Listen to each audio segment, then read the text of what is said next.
माथिबाट पुरै चाहिँ उसले बम्बार्डिङ गरिरहेको हेलिकप्टरले पुरै हाम्रा प्रत्येक ओभरमा चाहिँ जहाँ लुकिराखेका हुन्छौँ जङ्गलमा त्यहीँनिर ड्याम हानिराखेको अवस्था। गण्डकमा गएर प्रत्यक्ष चाहिँ ड्रेस लाएर हिँड्न सक्ने अवस्था हाम्रो त्यो बेला नै पहिलोचोटि भइराखेको थियो। माथि हेलिकप्टरबाट पनि फायर गरिराखेको थियो।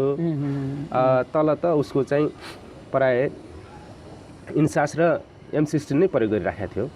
अलि माथि लगेर साथीहरूको बिचमा म आफूले नै प्रत्यक्ष बोकेर लगेर र बोक्दै फेरि पनि हानिराखेको छ। झन्डै मेरो टाउकोमा चाहिँ पुरा चाहिँ उ गरिराखेको थियो। उहाँ शहीद भइसक्नुभयो। त्यो बेला चाहिँ अय्या भन्दै हुनुहुन्थ्यो। पछि बचाउनै सकिएन उहाँलाई चाहिँ। समयलाई ठिक ढङ्गले मापन गर्ने क्रममा हाम्रो आन्दोलनको क्रान्तिको नायक, हाम्रो क्रान्तिको हिरो भनौँ या हाम्रो आदर्श नायक आफै पनि अलमलिँदै समयको चक्रव्यूहमा फस्दै जाँदा म त एउटा व्यक्ति न हुँ, मेरो जिन्दगी यही रूपमा मैले बुझिरहेको छु। दोधारमै छ जिन्दगी।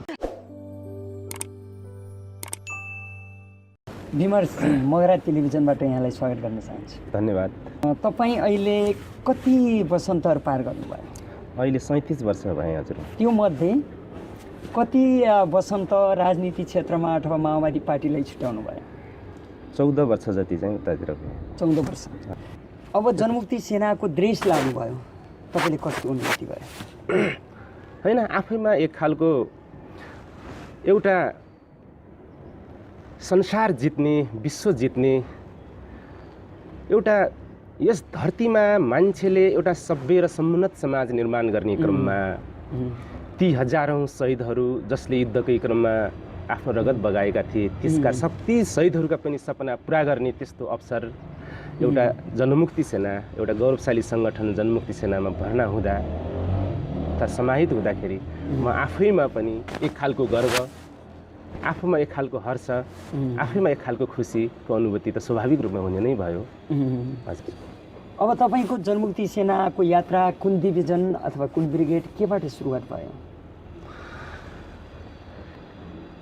तत्कालीन 60 को अन्त्यतिर पार्टीको केन्द्रीय समितिको बैठकले नेपालमा 9वटा ब्रिगेड निर्माण गर्यो। 9वटा र 3वटा डिभिजन निर्माण गर्यो। पूर्व, पश्चिम र मध्य गरी। तत्कालीन मध्य डिभिजनको 9th ब्रिगेड, जो पछि परिवर्तन स्मृति ब्रिगेड पनि चाहिँ हो, त्यो ब्रिगेडमा म पहिलोचोटि चाहिँ गएँ। त्यो ब्रिगेडको कार्यालयमा चाहिँ म थिएँ फर्स्टमा। अब त्यो ब्रिगेडको कार्यक्षेत्र कता कता थियो अलिकति? त्यति बेला तत्कालीन गण्डक क्षेत्र भनेर हामीले जहाँ पछि राज्य सत्ता कब्जाको अन्तिम चरणमा हामी जाँदै थियौँ, जहाँ पछि ढाडमा टेकेर टाउकोमा हान्ने आक्रमणको अन्तिम तयारीमा हामी थियो, हाम्रो पार्टी थियो। त्यति बेला गण्डकका गोर्खा, लमजुङ, मनाङ, मुस्ताङ, पोखरा, धौलागिरीका बागलुङ, म्याग्दी पर्वतदेखि स्याङ्जा, गुल्मी, अरखाँची हुँदै कपिलवस्तु, पाल्पा, नवलपरासीका यी बस्तीहरू उकाली ओह्राली गरियो। यी बस्ती, यी ठाउँहरू नै हाम्रा कार्यक्षेत्रहरू अथवा कर्मथलो थियो त्यो बेला। अब जनमुक्ति सेना भन्ने बित्तिकै आफै लडाइँसँग सम्बद्ध हुन्छ। हो। गण्डक क्षेत्रको कुन ठाउँमा पहिलो लडाइँ लड्नुभयो? यसरी सुरुवात गरौँ। हामी रोल्पाको सेरमबाट अन्तिम बिदाई भएर गयौँ। जाँदा जाँदै यो स्याङ्जा जिल्लाको हाम्रो ब्रिगेड उद्घाटन मतलब निर्माणको अन्तिम हामी जमरको मतलब अन्तिम दिन भोलिपल्ट थियो भने त्यसको अघिल्लो दिन हामी स्याङ्जाको चित्रे भन्ज्याङ ठाउँ क्रस गर्दै थियौँ। नेपाली सेनाको हेलिकप्टरबाट र पैदल गरेर एउटा चाहिँ फोर्स त्यहाँ चाहिँ केन्द्रित भइसकेको रहेछ। हाम्रो चाहिँ आफ्नो इन्टरले त्यहाँ चाहिँ जानकारी गरिसकेपछि अकस्मात उसले एम्बुसमा आएको पनि थाहा मतलब हुँदाहुँदै पनि अर्को बाटोबाट आएको हामीलाई थाहै भएन। अनि यस्तो अकस्मात चाहिँ आकस्मिक भिडन्त भयो कि जो अहिले पनि मेरो मनमा अहिले पनि आजको दिन जस्तो लाग्छ। त्यो कुन समय थियो? 61 को भदौ जस्तो लाग्छ मलाई चाहिँ। 61 को भदौ जस्तो लाग्छ। बर्खाको समय थियो। यति छिटो चाहिँ त्यहाँ चाहिँ यस्तो भयो कि त्यो लडाइँको त्यो आफ्नै खालको चाहिँ के त्यो फिल्मी नाटक जस्तो भयो। अनि तर अब हाम्रो साथीहरु यस्तो दुश्मन आउँदैछ भन्ने यस्तो केही हिन्ट थिएन? नै हाम्रो इन्टहरू त्यो बेला मतलब युद्धको बेला हाम्रो पनि आफ्नै खालको चाहिँ शक्तिशाली चाहिँ हाम्रो आफ्नै खालको चाहिँ हुन्थ्यो, परिचालित इन्टेलिजेन्स हुन्थ्यो र खबर त भएको हो। यहीँनिरै छ भन्ने कुरा चाहिँ त्यो बेलाको चाहिँ सिचुएसन मतलब परिस्थिति मापन गर्ने अलिकति चाहिँ गाह्रो भयो, किनभने हामी अपरिचित ठाउँ। अझ त्योभन्दा पहिले त हामीभन्दा पहिले गएका साथीहरू गण्डकमा थुप्रै साथीहरू जति पनि जाने, छोप्पिने जति पनि साथीहरू जाने, लडाइँले नै अथवा चाहिँ हाम्रो मतलब जनमुक्ति सेना नै खास गरी वैधानिक हिसाबले चाहिँ आफ्नो मोर्चा कसेर बस्नै नसक्ने अवस्था भागा भएको अवस्थामा पहिलोचोटि हामी चाहिँ गण्डक प्रवेश गर्दै थियौँ। हाम्रो सेना नै हाम्रो टिम नै सबैभन्दा पहिलोचोटि चाहिँ गण्डकमा गएर प्रत्यक्ष चाहिँ ड्रेस लाएर हिँड्न सक्ने अवस्था हाम्रो त्यो बेला नै पहिलोचोटि भइराखेको थियो। त्यस कारणले पनि सुरुका भूगोलका थुप्रै चाहिँ मतलब अप्ठ्याराहरूले गर्दा आएको चाहिँ त्यो दिन चाहिँ पत्ता पाउन सकिएन। अनि उसले आकस्मिक जनमुक्ति सेनामाथि आक्रमण गर्यो भन्नुभयो क्या है? हजुर हजुर। अब तपाईँले त्यो प्रतिकार अथवा कस्तो त्यहाँको अवस्था कस्तो थियो अलिकति जानकारी दिनुहोस्। होइन हाम्रो बटालियन थियो त्यहाँ खासमा।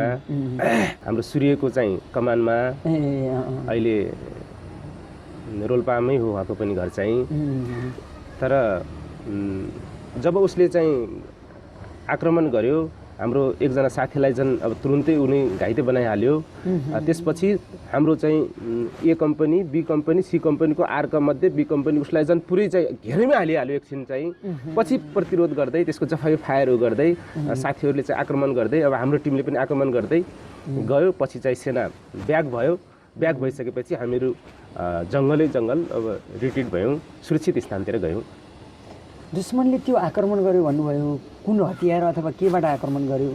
होइन, माथि हेलिकप्टरबाट पनि चाहिँ फायर गरिराखेको थियो। तल त उसको चाहिँ प्राय इन्सास र M16 नै प्रयोग गरिराखेको थियो हतियारहरू। दुश्मनले हवाई आक्रमण पनि गर्यो भन्नुभयो। हजुर। तपाईँहरूसँग हतियार चाहिँ के थियो? हतियारहरू त थियो होला, सुजित हुनुहुन्थ्यो होला? होइन, हामीसँग पनि SLRहरू, LMGहरू, इन्सासहरू, हामीसँग पनि हतियारहरू चाहिँ सेनासँग मुठभेड गर्ने, लड्न सक्ने पुरै हतियारहरू हामीसँग पनि काफी थिए। हाम्रो हतियारको अभाव हामीसँग पनि थिएन। मात्रै हाम्रो चाहिँ भूगोलको मतलब चाहिँ अपरिचित थप चाहिँ फर्स्ट उसको एम्बुसमा पर्यौँ। त्यसपछि दिउँसोको अवस्था माथिबाट पुरै चाहिँ उसले बम्बार्डिङ गरिरहेको, हेलिकप्टरले पुरै हाम्रा प्रत्येक ओभरमा चाहिँ जहाँ लुकिराखेका हुन्छौँ जङ्गलमा त्यहीँनिर ड्याम हानिराखेको अवस्थाले गर्दा पनि त्यो दिन हाम्रो निम्ति प्रतिकूल बन्यो। हजुर। लडाइँ यो जितहारको कुरा त हुने कुरा नै भएन होइन? तर तपाईँले प्रतिरोध गर्नुभयो। हजुर। विमर्शजी, एकदम अप्ठ्यारो ठाउँमा जहाँ कि जनमुक्ति सेना नभएको, औपचारिक रूपमा जनमुक्ति सेना नै बस्न नसकेको, लड्न नसकेको ठाउँमा तपाईँ जानुभयो, लड्नुभयो। हजुर। अहिलेसम्म भ्रम के छ भने जङ्गलमा लुक्थे माओवादीहरू भन्ने भ्रम छ। तपाईँहरू जङ्गलमै लुक्नुभयो कि अथवा केही? होइन, आजसम्म म जनमुक्ति सेना मतलब माओवादी पार्टीमा भूमिगत भइसकेपछि मतलब तत्कालीन अवस्थामा माओवादी पार्टीमा लागिसकेपछि जनमुक्ति सेना हुँदै आजका अन्तिम अवस्थासम्म जाँदासम्म म कहिले पनि जङ्गलमा म सुतेको चाहिँ मलाई याद छैन। मेरो सम्झनामा म चाहिँ छैन। त्यसो भए भ्रम रहेछ? यो भ्रम नै हो। कुनै दिनहरू अब हिँड्दै जाँदा लामो बाटोको यात्रा तय गर्ने क्रममा जङ्गलमै कहिले रात पर्नु स्वाभाविक कुरा हो। तर सुतेकै चाहिँ अवस्था चाहिँ अहिलेसम्म मलाई मेरो सम्झनामा छैन। तपाईँ गण्डक क्षेत्रमा पनि जनताकै बिचमा बस्नु? जनताकै बिचमा, जनताकै घरमा, जनताकै बिचमा, जनतासँगै बसियो। अलिकति रोचक कुरा, इन्ट्रेस्टिङ कुरातिर जाउँ। यो जनमुक्ति सेना त्यत्रो फर्मेसन हुन्थ्यो, तपाईँ ब्रिगेड भनेपछि? हजुर। कति हुन्थ्यो त्यो टिम? हामीसँग 4000 जति झन्नै सङ्ख्या थियो त्यो बेला। झन्डै 4000 जस्तो सङ्ख्या एकै ठाउँमा त हुँदै नै थियो होला। कसरी भात खानुहुन्थ्यो, कसरी जनताको बिचमा जानुहुन्थ्यो, कुरा अलिकति सुनाउनु है। होइन, त्यो बेला यस्तो छ, धौलागिरी र गण्डकीका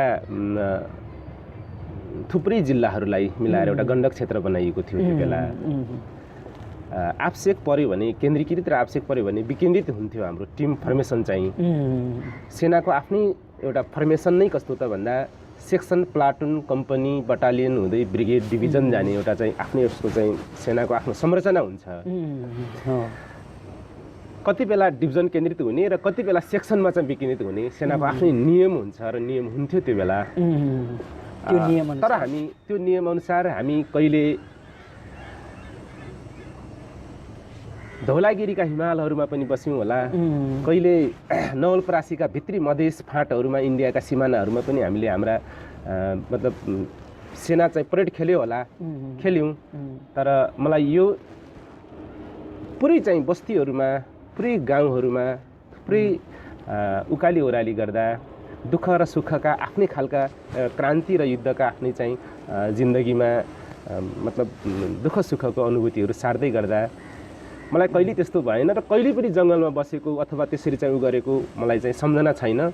अनि त्यो जनतारसँग तपाईँले जनताहरूकै घरमा गएर भात खानु? हजुर हजुर हजुर एकदमै। अब त्यत्रो फर्मेसनले कसरी मिलाउनु हुन्थ्यो? अलिकति थोरै कुरा गरिदिनुहोस् न।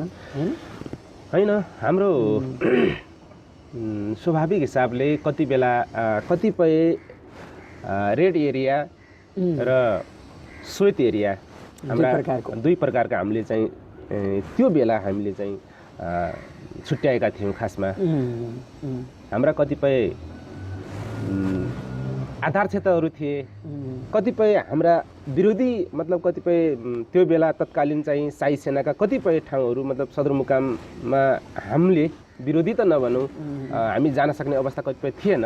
तर सदरमुकाम र सेनाको फेरि भन्दा बाहिर टोटल गाउँहरू, टोटल बस्तीहरू चाहिँ पुरै हाम्रो चाहिँ जनताको पुरै चाहिँ सङ्गठन, जनता पुरै चाहिँ माओवादी जान बित्तिकै, माओवादी सेना जान बित्तिकै हाम्रो सेना आयो भनेर आफैमा चाहिँ उनीहरूलाई पनि गर्वले पुरै चाहिँ ढुक्क हुने।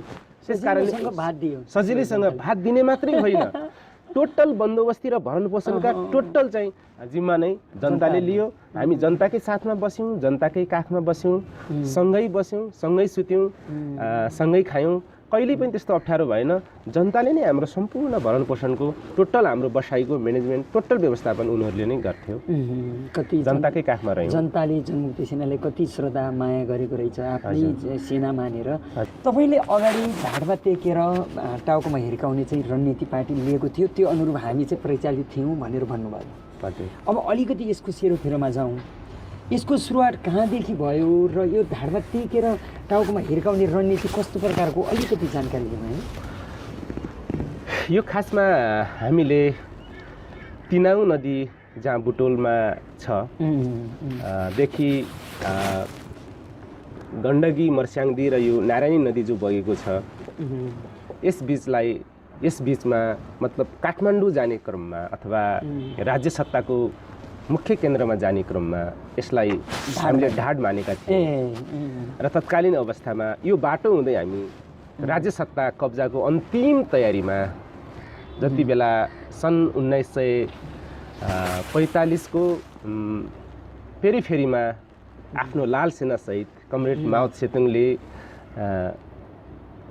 49 मा कब्जा गर्नुभन्दा 45-46 तिर जसरी चाहिँ टोटल सेनालाई क्रान्तिको अन्तिम तयारीमा लगेको हामीले सुन्थ्यौँ, त्यसै गरी हामी ढाडमा टेकेर टाउकोमा हान्ने अन्तिम रणनीति अनुसार हामी गण्डकी अञ्चल, धौलागिरी अञ्चल र लुम्बिनीको भाग मिलाएर एउटा गण्डकी अञ्चल, गण्डक क्षेत्र बनेको थियो, जसबाट हामी काठमाडौँ जानु थियो। त्यसपछि हामी त्यो बाटोमा गएका थियौँ हामीहरू। अब गण्डक क्षेत्रमा तपाईँ प्रवेश गरेपछि लडाइँ त धेरै लडाइँ भयो। हजुर। अलिकति तपाईँलाई रोचक हुने खालको लडाइँ, अलिकति आफ्नो सङ्गी साथीहरू घुमेको ठाउँलाई स्मरण योग्य लडाइँ चाहिँ कुन हो? अलिकति त्यसको बारेमा कुरा गरौँ। हामी त्यही बेलामै 61 को लास्टतिर जहाँ आज पनि पूर्वदेखि पश्चिमसम्मको एउटा केन्द्रित भाग, केन्द्रबिन्दु नवलपरासीको कावसती डन्डालाई मान्ने गरिन्छ, जहाँ केन्द्र भाग हो, त्यही ठाउँ जहाँ पूर्व पश्चिम राजमार्गलाई पुरै चाहिँ नेपाली सेनाले आफ्नो चाहिँ ऊ बनाइराखेको थियो र त्यो माथि हामीले चाहिँ आक्रमण गर्नुपर्छ भनेको उसको रेड एरियामाथि हामी हाम्रो उपस्थिति जनाउनुपर्छ भन्ने हाम्रो निर्णय भयो। तत्कालीन र हामी नवलपरासीको कावासतीमा पनि ब्यारेक छ, त्यसपछि यता नवलपरासीकै दाउन्नेमा पनि सेना छ, बुटोलबाट सेना यता के भन्छ चितवनबाट नारायणघाटबाट सेना चाहिँ दिनदिनै आउने र हामीलाई चाहिँ हाम्रो जनमुक्ति सेनामाथि बेला बेला चाहिँ टचर दिइराखेको, बेला बेला हाम्रो उमाथि फोर्समाथि चाहिँ अट्याक गरिरहेको थियो र हामी चाहिँ दिउँसै नै आक्रमण गर्नुपर्छ, हामी जानुपर्छ, हामीले चाहिँ जबरजस्त उपस्थिति देखाउनुपर्छ भनेर हामी गयौँ।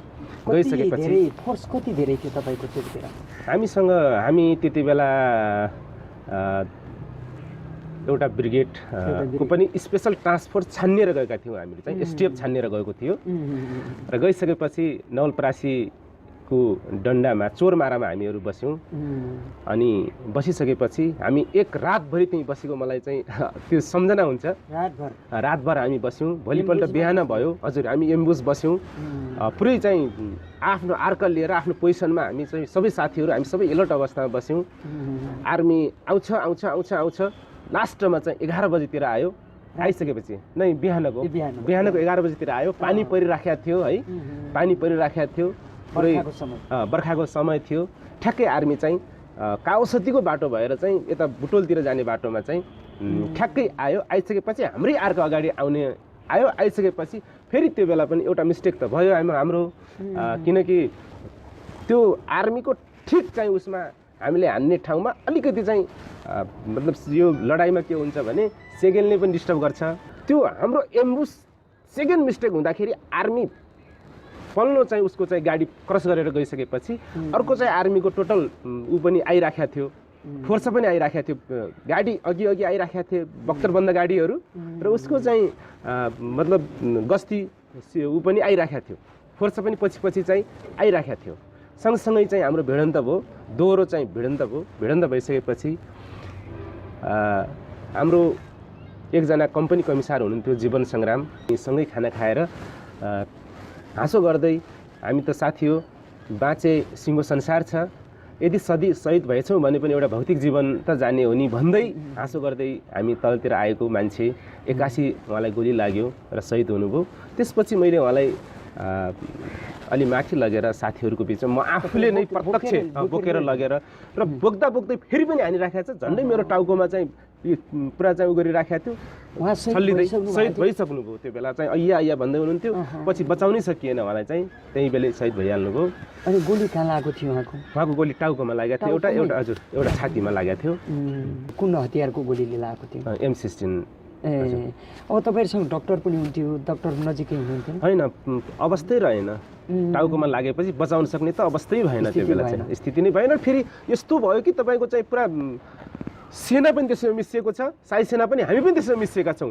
हतियारै खोसाखोस भइराखेको छ, दिउँसोको अवस्था हेर्नुहोस् पुरै खोसाखोस भइराखेको छ। यस्तो भयो कि हजुर, हानाहान पनि भइरहेछ, त्यस्तो समेत भइरहेछ। दुश्मनले त अब के अरे हवाई आक्रमण पनि गरिराखेको छ। प्राय दिउँसोको कुनै पनि लडाइँमा सेनाको हेलिकप्टर त अनिवार्य परिचालित उसले गरिहाल्थ्यो। अनि यो खास उसले तपाईँहरूले एटेक गर्नको लागि तपाईँ त उसले एटेक गर्नु भनेर बस्नुभयो, उसले कसरी त्यो ऊ गस्ती आउने बेला हो कि अथवा के कस्तो सन्दर्भमा यो भिडन्त भयो? उसको बख्तरबन्द गाडीहरू सहित ऊ बुटोल जाँदै थियो। ती गाडीहरूलाई उसले पास गराउनको निम्ति पैदल उसको चाहिँ मतलब उहरू पनि फोर्स पनि चाहिँ साथसाथै पैदल चाहिँ गस्ती गरिराखेको थियो। त्यही बेलामा हाम्रो चाहिँ मतलब भिडन्त भयो। अगाडि भन्नुभयो उहाँ शहीद हुनुभयो, शहीदलाई त्यो दाह संस्कार गर्ने यस्तो समय नै मिलेन होला? होइन, फेरि पनि हामीले हाम्रो झन्डा उडाएर सम्मानका साथ हामीले दाह संस्कार त गऱ्यौँ नै। म आफैले प्रत्यक्ष त्यो बेला, अरू कोही पनि साथीहरूले त्यो पाउन सक्नु भएन जीवन सङ्ग्रामलाई दाह संस्कार गर्न, म आफैले गरेको छु। तर चाहिँ यस्तो भएन कि हामी ढुक्क भएर एउटा चाहिँ त्यसरी चाहिँ उ गर्न सकेनौँ, हतारमा निकै अप्ठ्यारो चाहिँ मोडमा। अनि अन्तमा त्यो लडाइँ कसले जित्यो? तपाईँले खेल्नुभयो या तपाईँहरू सेफ हुनुभयो? होइन, हाम्रो पनि सङ्ग्राम, हाम्रो जीवन सङ्ग्राम भन्ने एकजना कम्पनी कमिसार हाम्रो साथी सहित कालीकोटको हुनुहुन्छ, सहित 2 जना साथीहरू शहीद हुनुभयो। 2 जना साथी। उतापट्टि पनि थुप्रै घाइते भयो, तर चाहिँ पुरै चाहिँ बोकेर लतार्दै चाहिँ घाइतेहरूलाई पुरा ऐया भन्दै उसले पनि लग्यो। तर चाहिँ हामीले जो सोचेका थियौँ, हाम्रो चाहिँ त्यहाँ उपस्थिति जनाउनु थियो, किनभने पहिलो पटक गण्डक क्षेत्रको पूर्व पश्चिम राजमार्गमा जनमुक्ति सेनाको उपस्थिति देखाउनु थियो हामीले, किनकि हामीले हाम्रो पार्टीको उद्देश्य पुरा गर्नु थियो। हामीले गऱ्यौँ, हामीले पूर्णतया हामीले जे सोचेका थियौँ त्यो चाहिँ पुरा भयो। तर सेना पनि त्यहाँबाट चाहिँ उतातिर कावासोतीतिर रिट्रिट भयो, तर हामी पनि चाहिँ आफ्नो गन्तव्यतिर लाग्यौँ। हजुर, सेनासँग प्रत्यक्ष देख्दै हतियार खोसाखोस गरेको त यो पहिलोपटक नै हो कि तपाईँ? मेरो आफ्नो जीवनमा मैले पहिलोचोटि नै हो, किनकि पुरा साई सेना र नेपाली सेना तत्कालीन साई सेना, अहिलेको नेपाली सेना भनौँ, त्यो साई सेना र हाम्रो जनमुक्ति सेना प्रत्यक्ष चाहिँ छरिएर वरपर भएको पहिलोचोटि नै हो त्यो मैले देखेको चाहिँ। दिनमा होइन? दिनैमा, हजुर। अनि तपाईँहरूले यस्तो त्यो कति क्षति पुर्याउनु भन्नुभयो, जस्तो बख्तरबन्द गाडीहरू यस्तो एम्बुजमा पार्नु भएन? त्यो बेला हाम्रो मिस्टेक भयो। एउटा मिस्टेक के भयो भने सेकेन्डले पनि एउटा के हुन्छ भने लडाइँमा सेकेन्डको पनि महत्त्व हुन्छ। अलिकति मिस्टेक, प्राविधिक मिस्टेक भयो। गाडी चाहिँ क्षति हुनबाट बच्यो र पैदल गस्ती आएको चाहिँ सेनासँग हाम्रो प्रत्यक्ष भेटन्त भयो। हजुर, तपाईँ माओवादी आन्दोलनको एउटा योद्धा, यो योद्धाको यात्रा माओवादी आन्दोलनमा कहिले र कसरी भयो, अलिकति यसरी जानु है। 2056 सालतिर रोल्पा रुकुममा जनयुद्धको आफैमा एक खालको आफ्नै खालको जनयुद्धप्रति लाग्ने एक खालको चाहिँ परिस्थिति जन्मिँदै थियो। ठिक त्यति नै बेला म कक्षा 9 मा पढ्दै थिएँ। ममा पनि क्रान्ति, परिवर्तन, मान्छेले मान्छेमाथि गरिने शोषण, दमन, अन्य अत्याचारका विरुद्धमा यो कुरूप र यो असभ्य समाजलाई बदलेर समुन्नत र सभ्य समाज निर्माण गर्ने सुन्दर सपना ममा पनि जाग्यो र म 2056 सालतिर विद्यार्थी राजनीतिबाट चाहिँ माओवादी पार्टीमा प्रवेश गरेँ। तपाईँको यात्रा 2056 मा सुरु भयो? हजुर। अब विद्यार्थी आन्दोलनमा त तपाईँ समाहित आफू भइहाल्नुभयो, अब माओवादीको खास विशेष जिम्मेवारी कहिलेदेखि निर्वाह गर्दै आउनुभयो, अलिकति यसो सुनौँ। हो, म 2052-53 सालतिर पनि अखिल क्रान्तिकारी त्यो इकाइ कमिटीमा म आबद्ध थिएँ। मैले अघि पनि भने 2056 साल वैशाख 27 गतेतिर जस्तो लाग्छ कि पूर्णकालीन चाहिँ होल टाइमर भएको हो। तपाईँ माओवादीमा समाहित हुनुभयो। हजुर। अब त्यो होल टाइमर भइसकेपछि विद्यार्थी क्षेत्रमा नै निरन्तरता दिनुभयो कि अथवा अन्यत्र पार्टीको कुनै जिम्मेवारीमा बस्नुभयो? त्यो बेला मेरो पूर्णकालीन मेरो टोटल टाइम चाहिँ विद्यार्थी राजनीतिमै गयो, किनकि तत्कालीन त्यो बेला जनवादी शिक्षा, वैज्ञानिक शिक्षा, रोजगारमूलक शिक्षा निर्माण गर्ने त्यो बेला एउटा सङ्गठनको आफ्नो अभिष्ट लक्ष्य थियो। सँगसँगै जनयुद्ध जसले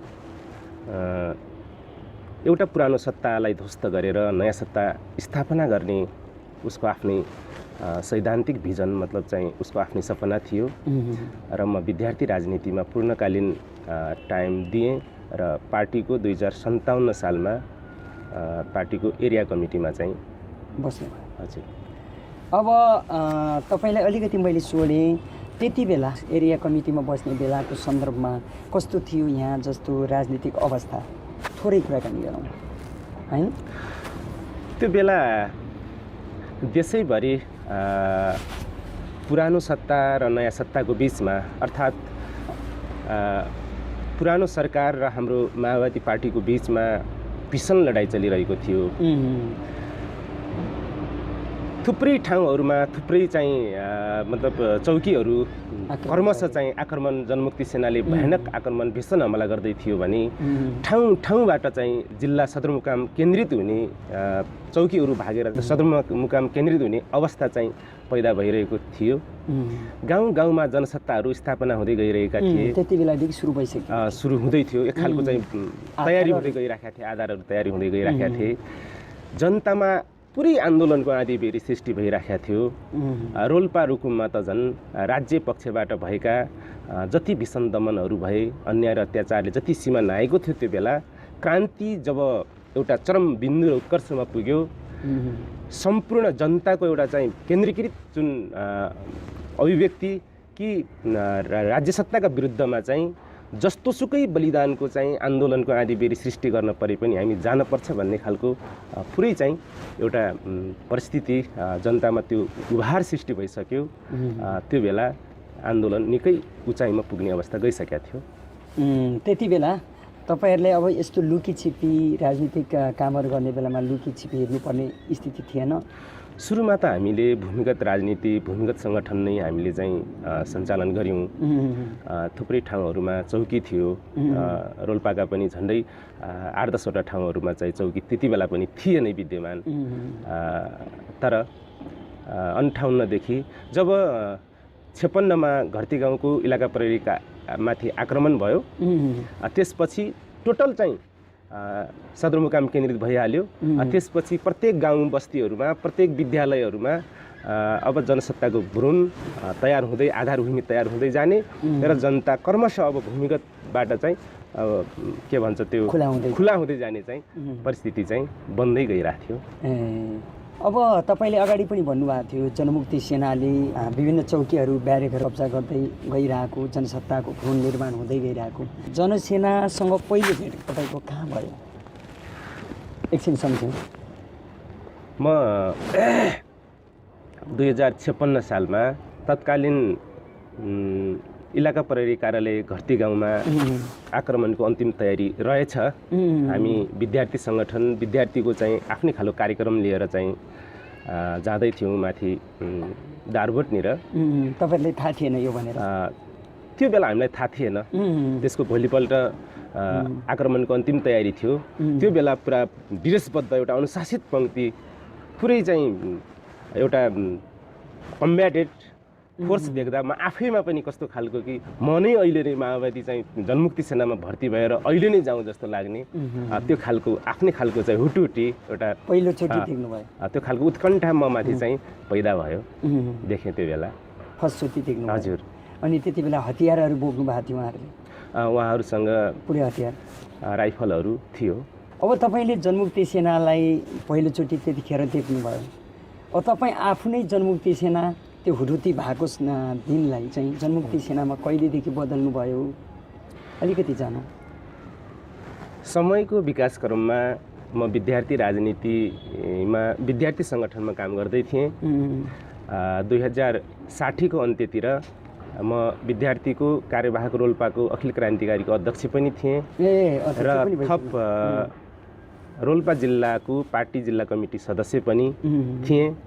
र त्यो बेला पार्टीको विशेष क्षेत्रीय ब्युरोको निर्णयअनुसार रोल्पा रुकुमका युवाहरूलाई विशेष गरी क्रान्तिको आवश्यकता त्यो बेला जनयुद्धमा जनमुक्ति सेनाबाट मात्रै सम्भव छ भन्ने टोटल केन्द्रीकृत परिस्थिति त्यो बेला पार्टीले निर्णय गर्यो। अनि 2060 को अन्त्यतिर म चाहिँ जनमुक्ति सेनाको पार्टी जिल्ला कमिटीबाट प्लाटुन कमान्डरमा पहिलोचोटि समाहित भएँ। समाहित हुनुभयो। रक्ती मोर्चालाई थोरै यहीँ राखौँ। यसले आकलन गरेका उद्देश्यहरूको बारेमा छलफल गरौँला। अलिकति तपाईँको त्यो पूर्ण बुढाको घरतिर फर्किनु होइन? पूर्ण बुढा लगायत कति परिवार हुनुहुन्छ?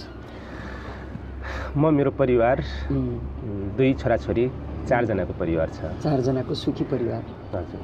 अब कसरी बिताइरहनु भएको छ अचेल तपाईँको जिन्दगी? आजकल आफ्नो राजनीतिले, हिजोको सपना, उद्देश्य र सिद्धान्तले बाटो अर्कै मोडेपछि व्यक्तिगत जीवन जिन्दगी जिउने आफ्नो परिवारसहित व्यवसाय गर्दै बाँकी दिनहरू यसरी बितिराखेकै छ। हजुर। अब एकछिन यहीँनिर कुरा गरौँ, तपाईँले बिराएर छोड्नुभयो जनयुद्धलाई या जनयुद्धले तपाईँले छोड्यो, यो कस्तो हो अलिकति तपाईँको बुझाइमा? मैले युद्ध, क्रान्ति, समय र मैले आफ्नो जिन्दगीलाई तुलना गर्छु त समय र परिस्थिति नै सबैभन्दा बलवान हुँदो रहेछ। आज क्रान्ति र युद्धको कुरा गर्दा कता कता अनौठो एउटा कथा जस्तो लाग्छ। तर म आफूले हिजो अतीतका ती दिनहरू सम्झन्छु र आज म जहाँ छु मेरो जिन्दगीलाई कहिलेकाहीँ मेरो मानसपटलमा त्यो रिलहरू झैँ घुम्छ, युद्धका ती कहाली लाग्दा क्षणहरू। त समय र परिस्थितिको मान्छे दास हुँदो रहेछ। आज म त्यो परिस्थितिको दास बने। मैले क्रान्ति यही रूपमा, यही अर्थमा बुझेको छु। क्रान्तिले मलाई छोड्यो या मैले क्रान्तिलाई छोडेँ भन्दा मैले यही रूपमा बुझेको छु कि क्रान्ति र युद्धको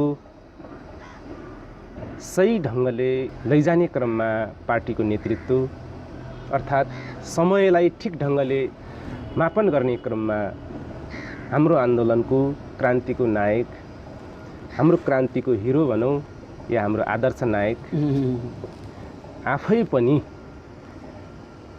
अलमलिँदै समयको चक्रव्यूहमा फस्दै जाँदा म त एउटा व्यक्ति न हुँ, मेरो जिन्दगी यही रूपमा मैले बुझिरहेको छु। दोधारमै छ जिन्दगी। अब 37 वर्षको स्टेजमा उभेर तपाईँले आफ्नो कमरेड सङ्ग्रामलाई सम्झिनुभयो भने शहीदहरूको सपना पुरा भयो जस्तो लाग्छ? होइन, जहाँ 10 वर्ष जनयुद्धको दौरानमा एउटा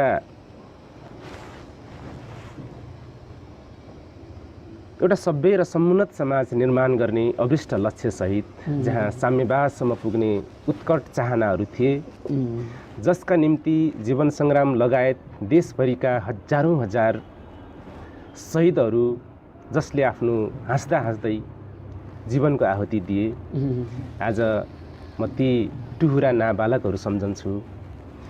कैयन नेपाली आमा बुवाको काख रित्तिएको छ, हजारौँ चेलीबेटीहरूको सिन्दुर पोछिएको छ र थुप्रै हजारौँ हजार ती नाबालक आज टुहुरा र बेसहारा भएका छन्। कति दर्दनाक छ। यो मुटु र यो आत्मा नै भक्कानिएर छाती नै छिया हुन्छ ती क्षणहरू सम्झँदा, जसले यो देशलाई, यो समाजलाई, क्रान्तिलाई मुक्तिको सपना देखेको थियो। आज हिँड्दा हिँड्दैको बाटो अवरुद्ध भयो, क्रान्तिले बाटो मोड्यो, नयाँ नेपाल निर्माण भएन। ती सपनाहरू सबै आज तुषारपात भए। आज ती क्षणहरू, ती दिनहरू सम्झिँदा मेरो मन पनि भक्कानिन्छ। जहाँ ती शहीदहरू सम्झन्छु, आज केवल सम्झनाका ती तरेलीहरूमा मात्रै परिस्थिति यस्तो बनेको छ, भएको छैन। यो साथीहरूलाई हिँड्दा हिँड्दै साथमा छुट्याएर हिँड्नुभयो। अगाडि पनि तपाईँले भन्नुभयो कमरेड सङ्ग्राम जस्ता हजारौँ योद्धाहरूको शहादत भयो, उहाँहरूले छोडेर हिँड्नुभयो तपाईँहरू। अब तपाईँले कस्तो लाग्छ, यो उहाँहरूको सपना अथवा नयाँ नेपालको जो रचना गर्नुपर्ने थियो, त्यो नयाँ नेपाल पुरा होला जस्तो लाग्छ अब, अथवा शहीदहरूको सपना पुरा होला जस्तो लाग्छ? आज इतिहासको यो कठघरामा उभिएर मैले भन्नै पर्छ कि समय धेरै पर गइसकेको छ। सोचे जस्तो परिस्थिति छैन, किनकि क्रान्ति आज क्रान्ति नायकबाट म त भन्छु खलनायकमा चाहिँ परिणत भइसकेको छ। कि समुद्री ज्वार भाटा आदि हुरी र सन्नाटाहरूलाई छिचोल्दै गन्तव्यमा पुर्याउने क्रममा त्यो चालकको कारण जहाज नै समुद्रमा डुबिसकेको छ। र समुद्रमा जहाज डुबिसकेपछि यात्रुहरू त अल्पत्र पर्ने कुरा त जरुर छ नै। अब भनौँ कि बाटो बिराइसकेपछि अब ती बाँकी क्रान्तिको नेतृत्वबाट क्रान्तिले धोका पाइसकेपछि, ती सपनाको हत्या भइसकेपछि शहीद परिवार, घाइते बेपत्ता, आज सिङ्गो हिजो मुक्ति आन्दोलनमा लागेका तपाईँ जस्ता तमाम कार्यकर्ताहरू सिङ्गो आफ्नो कलिलो उमेरमा पार्टी र क्रान्तिको निम्ति सारा जीवन नै समर्पित गरेका छौँ। तपाईँ हामी सबैले, हामीले गरेका छौँ। आज ती सपनाहरूको हत्या भइसकेको छ। मलाई लाग्दैन कि सम्भव छ यो बाटोबाट, जहाँ आजको दिनमा माओवादी पार्टी परित्याग गरेर नेपाल कम्युनिस्ट पार्टी भएर नेकपा एमालेसँग पार्टी एकीकरण भएको छ। प्रचण्ड अर्को नेपाल कम्युनिस्ट पार्टी क्रान्तिकारी मोहन वैद्य आज हुनुहुन्छ, सिपी गजुरेलहरू हुनुहुन्छ। अर्कोतिर फेरि पनि टुटेका सपनाहरूलाई, गुमेको क्रान्तिको बाँकी सपना, अधुरा कामहरूलाई र विचारलाई फेरि पनि यो सगरमाथाको देशबाट क्रान्तिको झन्डा उचाल्ने साहस गरिराख्नु भएको छ कमरेड विप्लव। आज टुटफुट र विभाजनबाट होइन कि हिजोको सबै एकजुट भएर क्रान्ति र परिवर्तनको निम्ति लागेका तमाम क्रान्तिकारी नेतृत्व, त्यो सङ्गठन, पार्टी र जनता हिजोको अवस्थामा जे थियो त्यो सपना आज छैन। जानको निम्ति बाटो अवरुद्ध भएको छ। त्यो जहाज डुब्यो। अब फरक जहाजबाट अगाडि बढ्न सक्दैन होइन। पुराना सम्बन्धहरू टुट्छन्, नयाँ सम्बन्धहरू जोडिन्छन्, यो क्रान्तिको नियम नै हो। तर आज नेतृत्व जुन अवस्थामा, जुन परिस्थितिमा गाडी एक्सिडेन्ट भएको छ, आजकै दिनमा तुरुन्त त्यस्तो कुशल चालक मैले देखेको चाहिँ छैन। हजुर, बाटो क्रान्ति सम्भव छ जस्तो मलाई लाग्दैन। ती शहीदका सपनाहरू पुरा हुन्छन् यो बाटोबाट भन्ने मलाई लाग्दैन। अब अलिकति भावनात्मक कुरा पनि रह्यो। जो देश र दुनियाँको निम्ति शहीद हुनुभयो उहाँहरूको परिवारहरूलाई 10-10 लाख रुपियाँ दिएको छ कि यो 10 लाखले पुरा भयो या के भयो? सपना होइन। जनमुक्ति सेनामा लागेकाहरूलाई पनि 5-6 लाख दिएर घर फर्कायो। अब कतिपय त थुप्रै बाल सेना भन्दै ती बिचारा थुप्रै तमाम साथीहरू आज सडकमा बेलगाम आन्दोलन गरिरहेका छन्। आज बेसहारा उनीहरू आन्दोलनको पुरै उसमा गइरहेका छन् बिचाराहरू। तर आज 5 लाख 10 लाख दिएर अथवा पैसोमा 5 लाख रुपियाँ दिएर किनेर अथवा शहीदहरूको 10 लाख रुपियाँ दिएर मात्रै शहीदहरूको सपना पुरा हुन्छ त्यो मलाई लाग्दैन। किनकि आज जीवन जिउन वास्तविक शहीदहरूले हिजो चाहेको सपना, उद्देश्य र लक्ष्य प्राप्त गर्न, ती सपनाहरूलाई साकार पार्ने कुरा 10 लाखबाट चाहिँ पुरा हुन्छ भन्ने मलाई लाग्दैन। तपाईँले सोचिराखेको, मैले सोध्न बिर्सेको कुरा अथवा नसोधेको कुरा केही छ भने अन्तमा थोरै राखिदिनुहोस् न है। यहाँको च्यानल मार्फत यहाँ आएर आफ्नो कुराहरू राख्ने जो समय मिलाउनु भयो, म यहाँहरूलाई धेरै धेरै धन्यवाद दिन चाहन्छु। करिब 1.5 दशक क्रान्तिमा तपाईँले आफ्नो जीवन समर्पण गर्नुभयो। दुनियाँ बदल्ने अभियानमा तपाईँ पनि सरिक हुनुभयो। त्यो पुरानो कुराहरूलाई अथवा जनयुद्धको इतिहास दर्शकहरूका माझमा राखिदिनु भयो। यहाँलाई धेरै धेरै धन्यवाद। थ्याङ्क यू, धन्यवाद।